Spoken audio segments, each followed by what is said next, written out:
নমস্কাৰ আপোনালোক সকলোকে পুনৰবাৰ আপোন নিউজৰ অন্য এটা ভিডিঅ'লৈ স্বাগতম জনাইছো। আপোনালোকৰ নিশ্চয় বেংকৰ একাউণ্ট আছে, তো আপোনাৰ কোন বেংকত বাৰু একাউণ্ট আছে কমেণ্ট এটা কৰি জনাব। মে মাহ আৰম্ভ হ'ল, মে মাহ সোমালে, তো এই মে মাহৰ পৰাই যিসকল লোকৰ নেকি বেংকৰ একাউণ্ট আছে তো বহুতো নিয়ম সলনি কৰি দিছে তেওঁলোকৰ কাৰণে ৰিজাৰ্ভ বেংকৰ ফালৰ পৰা, বেংকসমূহৰ ফালৰ পৰা। এতিয়া প্ৰত্যেক বেংকে বেলেগ বেলেগ নিয়ম সলনি কৰিছে, প্ৰত্যেক বেংকে বেলেগ বেলেগ নিয়ম চেঞ্জেছ কৰিছে। গতিকে আপোনালোকক মই আজি এইটো ভিডিঅ'ত HDFC বেংক, ICICI বেংক আৰু ইয়েছ বেংক, এই তিনিটা বেংকেনো আপোনালোকৰ কাৰণে কি ৰুল সলনি কৰিছে তাৰ ওপৰত জনাম। বাকী কেইটা বেংক মানে ধৰি লওক আপোনাৰ state bank, Punjab national bank, এইকেইটাৰ বিষয়ে বৰ্তমানলৈকে একো খবৰ পোৱা নাই, তেওঁলোকৰ ফালৰ পৰা একো আপডেট দিয়া নাই যে কি সলনি কৰিছে। বাকী ICICI, HDFC আৰু ইয়েছ বেংক, এই তিনিওটা বেংকে আপডেট দিছে যে তেওঁলোকৰ ফালৰ পৰা কি চেঞ্জেছ কৰিছে এই মে মাহত। তো মই আজি আপোনালোকক তাৰ ওপৰতে জনাম। ভিডিঅ'টো সম্পূৰ্ণকৈ চাই থাকিব। যদি চাই ভাল লাগে তেন্তে লাইক এটা কৰিবলৈ নাপাহৰিব। চেনেল যদি এতিয়ালৈকে ছাবস্ক্ৰাইব কৰা নাই তেন্তে চেনেলটো ছাবস্ক্ৰাইব কৰি ল'ব। তো মই শ্ৰীপাঞ্জলি গগৈ, আপোনালোকে চাই আছে আপোন নিউজ। আহক আৰম্ভ কৰোঁ আজিৰ ভিডিঅ'। আগবাঢ়িছোঁ প্ৰথমটো বেংকৰ খবৰ দিবৰ কাৰণে। তাৰ আগতে ভিডিঅ'টো প্লিজ লাইক এটা কৰিবলৈ নাপাহৰিব। ইমান এটা ইনফৰ্মেটিভ খবৰ আপোনালোকৰ কাৰণে লৈ আহিছোঁ। যেতিয়া নেকি মাহৰ প্ৰথম আৰম্ভণি হয় তেতিয়া বেংকসমূহে বিভিন্ন ধৰণৰ ৰুল ৰেগুলেশ্যনবিলাক আনে, বিভিন্ন ধৰণৰ নিয়ম নীতি আনে। মই আপোনালোকক এই তিনিওটা বেংকৰ বিষয়ে কিয় ক'বলৈ গৈছোঁ, কাৰণ HDFC বেংক হৈছে আমাৰ ভাৰতবৰ্ষৰ ভিতৰতেই লাৰ্জেষ্ট প্ৰাইভেট বেংক। HDFC বেংকতকৈ আৰু ডাঙৰ প্ৰাইভেট বেংক নাই আমাৰ ভাৰতবৰ্ষত। ICICI বেংক এটা লিডিং বেংক, যিটো বেংকত নেকি মেক্সিমাম চেলেৰি একাউণ্ট খোলে, প্ৰাইভেট বেংকৰ মেক্সিমাম চেলেৰি একাউণ্ট খোলা হয়। আৰু ইয়েছ বেংকৰ ক্ষেত্ৰত কথাটো এইকাৰণে আপোনালোকৰ কাৰণে লৈ আহিছোঁ, কাৰণ ইয়েছ বেংক নতুনকৈ কিছু জেগাত আহিছে আমাৰ অসমৰ। গতিকে আপোনালোকৰ কাৰণে সেইটো সুবিধাজনক হ'ব নে নহ'ব, তো তাৰ কাৰণে আপোনালোকক আজি জনাম। তো ভিডিঅ'টো শেষলৈকে চাই থাকিব। আগবাঢ়িছোঁ ইয়েছ বেংক,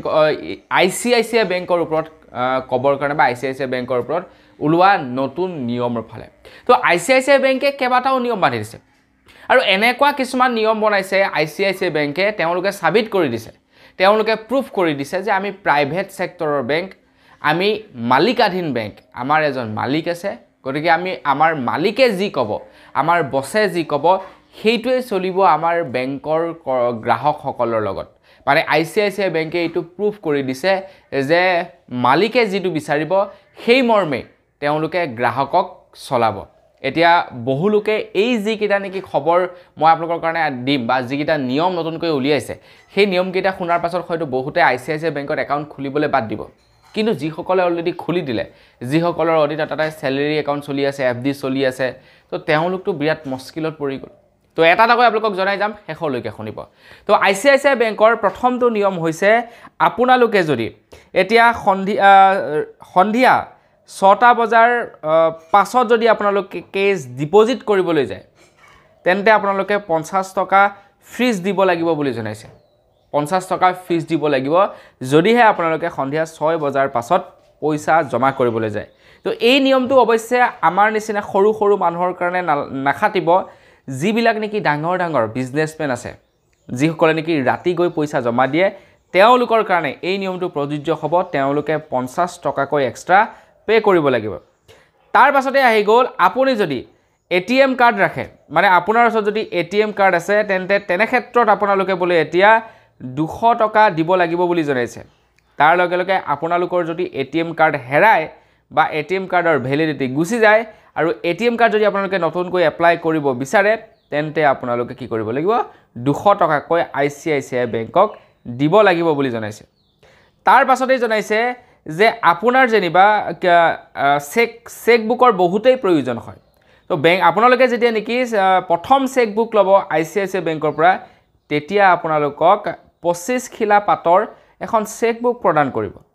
আৰু আপোনালোকে যেতিয়া নেকি সেই 25 খিলা চেক বুক আদায় কৰি দিব,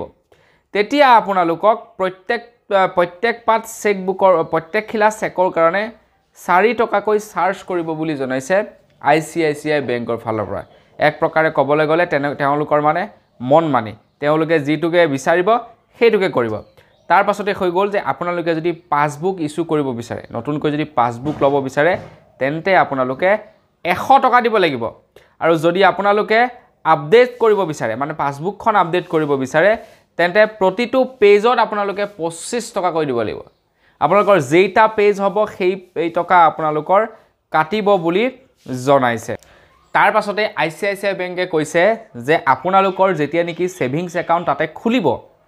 সেভিংস একাউন্ট খোলাৰ সময়ত আপোনালোকে যেতিয়া নেকি ফটো লগাই সিগনেচাৰ মৰাবলৈ যাব মেনেজাৰৰ ওচৰত যেতিয়া আপোনালোকৰ ধৰি লওক এখন পাছবুক কোনোবা এটা বেংকৰ পৰা দিয়ে তো সেই বেংকটোত কি হয় আপোনালোকে ফটো লগাব লাগে আৰু ষ্টাম্প মৰাব লাগে তো সেই ফটোকপি আপুনি নিজে লগাব পাৰে ষ্টাম্পটো মেনেজাৰে বাৰে এটা কথাটো হৈ গ'ল যে আপোনালোকে ICICI বেংকৰ যেতিয়া নেকি এখন পাছবুক ল'ব আৰু সেই পাছবুকখনত যেতিয়া আপোনালোকে ফটো লগাই ষ্টাম্প মৰাবলৈ যাব তেতিয়া আপোনালোকৰ পৰা 100 টকাৰ চাৰ্জ কাটিব এতিয়া এই পইচাবিলাক যিখিনি পইচাৰ কথা ক'লো সেই পইচাখিনি আপোনালোকৰ পৰা ডাইৰেক্টলি লৈ নলয় আপোনালোকৰ পৰা কেছ লৈ নলয় আপোনালোক কি কৰিব ওপৰ কোম্পানীয়ে কি কৰিব আপোনালোকৰ বেংকৰ একাউণ্টৰ পৰা ৰিডিউস কৰি থাকিব ভাবকচোন আপোনালোকে আপডেট কৰিবলৈ গ'লে পাছবুক আপডেট কৰিবলৈ গ'লে এখিলা পাতত 25 টকাকে যদি 10 খিলা পেজ থাকে তেনেহলে কিমান 250 টকা কাটি দিব ঘেছকে তো এইটো হৈছে ICICI বেংকৰ ওপৰত ওলোৱা নিয়ম বা ICICI বেংকে হলনি কৰা নিয়ম তো এই নিয়মখিনিৰ বিষয়ে শুনি এতিয়া ICICI বেংকটো বেংকৰ একাউণ্ট খুলিবকে ভয় লাগিব আগবাইছো ইয়াৰ পাছৰটো নিয়মৰ ফালে আৰু পাছৰটো বেংকৰ নিয়ম ওলাইছে HDFC বেংকৰ ওপৰত মানে ভাৰতবৰ্ষৰ ভিতৰত আটাইতকৈ লাৰ্জেষ্ট বেংকটোৱে হৈছে HDFC বেংক তো HDFC বেংকৰ ওপৰত ওলাইছে ইয়াৰ পাছৰটো খবৰ HDFC বেংক এনে নৰমালি কিন্তু যথেষ্ট পৰিমাণৰ ভাল HDFC বেংকৰ সাৰ্ভিস যথেষ্ট পৰিমাণৰ ভাল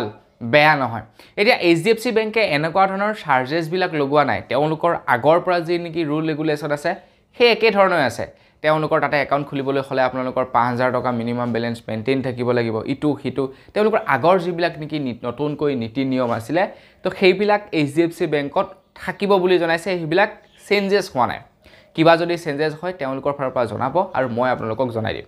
এটা এই মে মাহত আপোনালোকৰ কাৰণে চেঞ্জ কৰা নিয়মটো হৈছে কেৱল সিনিয়ৰ সিটিজেন সকলৰ কাৰণে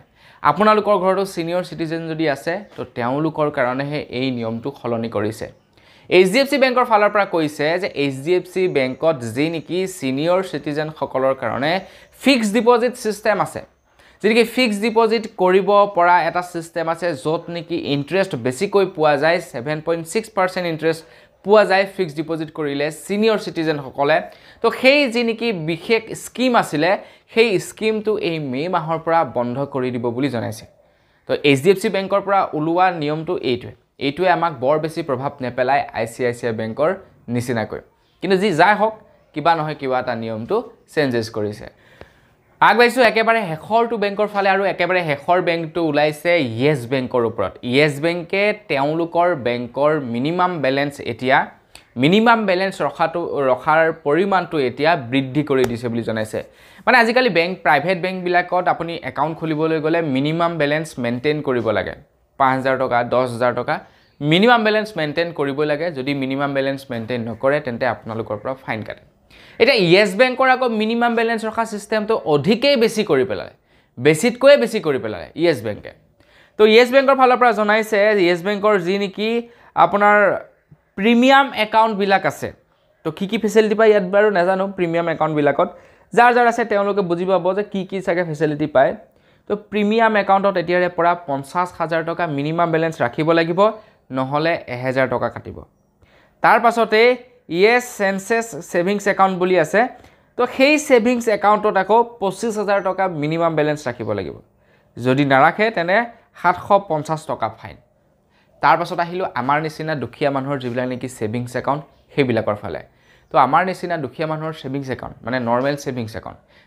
সেভিংস একাউণ্টতো 10000 টকা পইচা বলে ৰাখিব লাগিব যদি নাৰাখে তেনেহলে 750 টকা ফাইন লগাব আমাৰ বাপেকে সেলেৰিয়ে 10000 টকা নহয় আৰু আমি প্ৰত্যেক মাহে কি কৰিব লাগিব 10000 টকা মানে মিনিমাম বেলেন্স মেইনটেইন কৰিব লাগিব কোৰ পৰা কৰিম গতিকে পৰাপক্ষত আপোনালোকে বৰ্তমান সময়ত ইয়েস বেংকৰ পৰা আঁতৰি থাকিব নহলে আপোনালোকৰ পকেট খালি হোৱাটো নিশ্চিত তো বন্ধু বান্ধৱীসকল বেংকৰ ওপৰত ওলোৱা এই কেইটাই আছিল নতুনকৈ নিয়ম জানি কেনেকুৱা লাগিলে কমেন্ট এটা কৰি জনাব যদি ভাল লাগিলে লাইক এটা কৰিবলৈ নাপাহৰিব চেনেল যদি সাবস্ক্ৰাইব কৰা নাই সাবস্ক্ৰাইবটো কৰি ল'ব পুনৰ এটা ভিডিঅ' লগ পোৱাৰ আশা কৰিলো বিদায় মাগিছো ধন্যবাদ জয় অসম